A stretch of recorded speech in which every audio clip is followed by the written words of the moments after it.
بسم اللہ الرحمن الرحیم۔ آج کی اس ویڈیو میں ہم آپ کو بتائیں گے کہ اللہ تعالیٰ نے عورت کی شرمگاہ کو کب اور کیوں پیدا فرمایا، اور جسم کے کون کون سے حصے اللہ تعالیٰ نے انسان کو بطور ایمانت عطا فرمائے۔ حضرت حوا علیہ السلام کو تمام انسانوں کی ماں کیوں کہا جاتا ہے، یہ سب ہم آپ کو بتائیں گے آج کی اس ویڈیو میں۔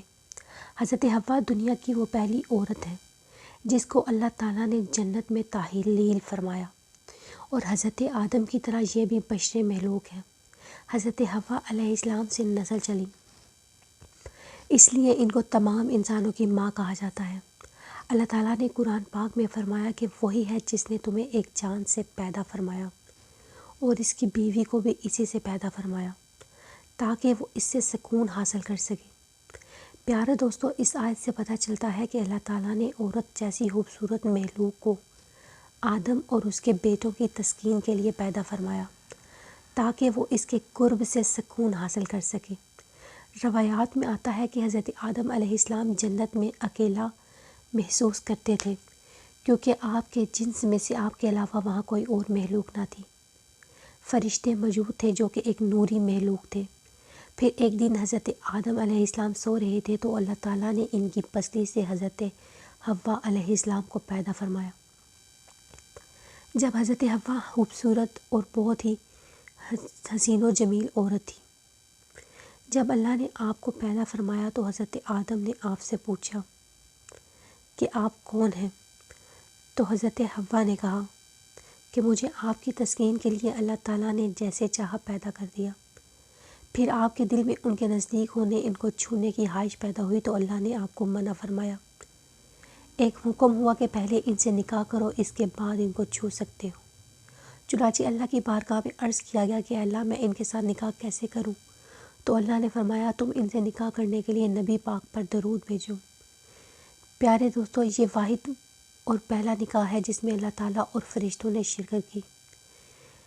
جب یہ نکاح ہو چکا تو پھر حضرت آدم علیہ السلام نے حضرت حوا سے فرمایا کہ کیا میری طرف چل کے آتی ہیں یا میں آپ کی طرف چل کے آؤں؟ انہوں نے کہا کہ آپ میری طرف چل کے آئیں۔ یہی وجہ ہے کہ حضرت آدم علیہ السلام کے بیٹے خود چل کر عورت کی طرف جاتے ہیں۔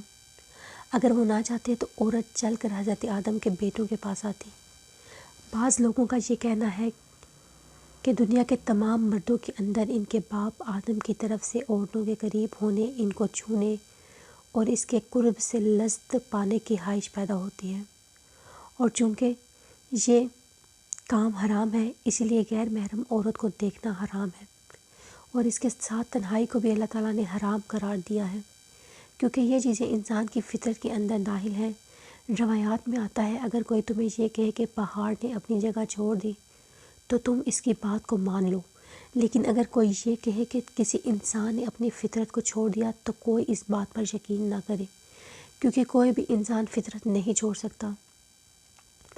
امام جلال الدین سیوطی نے اپنی کتاب فن و نکاح میں اس بات کا ذکر کیا ہے۔ شرمگاہ انسان میں اللہ کی امانت ہے۔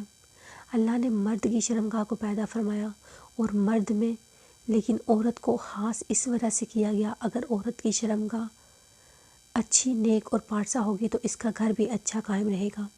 حضرت عبداللہ بن عمر رضی اللہ تعالیٰ عنہ سے روایت ہے کہ اللہ تعالیٰ نے انسان میں سب سے پہلے شرمگاہ کو پیدا فرمایا اور پھر فرمایا کہ یہ میری تیرے پاس امانت ہے، لہٰذا اپنی شرمگاہ کا استعمال ایسی جگہ پر کبھی نہ کرے جہاں سے اس کا استعمال حرام ہو۔ محترم ناظرین، شرمگاہ امانت ہے، کان بھی امانت ہے، ناک امانت ہے، آنکھ بھی امانت ہے۔ محاذ بن مسلم اور حضرت عبداللہ بن عمر سے روایت ہے کہ اللہ تعالیٰ نے سب سے پہلے انسان کی شرمگاہ کو پیدا فرمایا، اور جب انسان کی تخلیق ہو گئی تو فرمایا کہ اس کو صحیح جگہ استعمال کرنا۔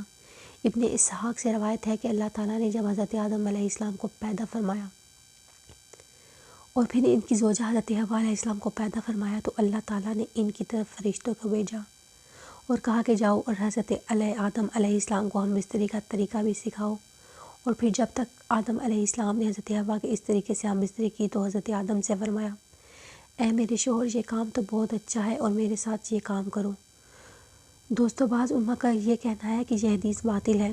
ناظرین محترم، اس سے ہمیں یہ پتہ چلتا ہے کہ اللہ تعالیٰ نے سب سے پہلے عورت میں اس کی شرمگاہ کو پیدا فرمایا، اور اس کی وجہ یہ تھی کہ اس کے ذریعے نسل انسانی چلی تھی، اور اسی سے اللہ تعالیٰ نے آدم کو اپنی امانت قرار دیا۔ روایت میں آتا ہے کہ حضرت حوا علیہ السلام کی تخلیق کے بعد ایک دن فرشتوں نے حضرت آدم علیہ السلام سے بطور امتحان سوال کیا کہ حوا علیہ السلام کا نام حوا کیوں رکھا گیا؟ تو آپ نے فرمایا کہ حضرت حوا علیہ السلام کو زندہ انسان سے پیدا کیا گیا، اسی وجہ سے ان کا نام حوا رکھا گیا۔ پیارے دوستو، یہ بات یاد رکھیں کہ ایک جگہ پر نبی کریم نے ارشاد فرمایا، اس کا کوئی ایمان نہ ہوگا جو کہ ایماندار نہ ہو، یعنی کہ ایمان کی حفاظت کرنے والا نہ ہو۔ لہٰذا تمام مسلمانوں پر واجب ہے کہ وہ اپنی آنکھوں، کانوں اور شرمگاہوں کی حفاظت کریں، اور ان کو صرف اللہ تعالیٰ کو حلال کردہ کاموں میں استعمال کریں، اور ان لوگوں کا کوئی ایمان نہ ہوگا جو ان کو حرام کاموں میں استعمال کرے گا، اور کہیں ان چیزوں کو حرام کاموں میں استعمال کرنا ایمان سے محرومی کا سبب بن جائے گا، اور ایمان سے محرومی جنت کا سبب بنے گی۔ محترم ناظرین، پیارے نبی کریم صلی اللہ علیہ وآلہ وسلم نے ارشاد فرمایا، اس کو قیامت کے دن عرش کا سایہ نصیب نہ ہوگا۔ اس دن عرش کے علاوہ کوئی سایہ نہ ہوگا جسے کسی حسینہ نے زنا کی دعوت دی اور اس نے مان لی۔ اللہ تبارک تعالیٰ سے دعا ہے کہ زنا اور اس جیسی تمام برائیوں سے ہم کو محفوظ رکھے، آمین۔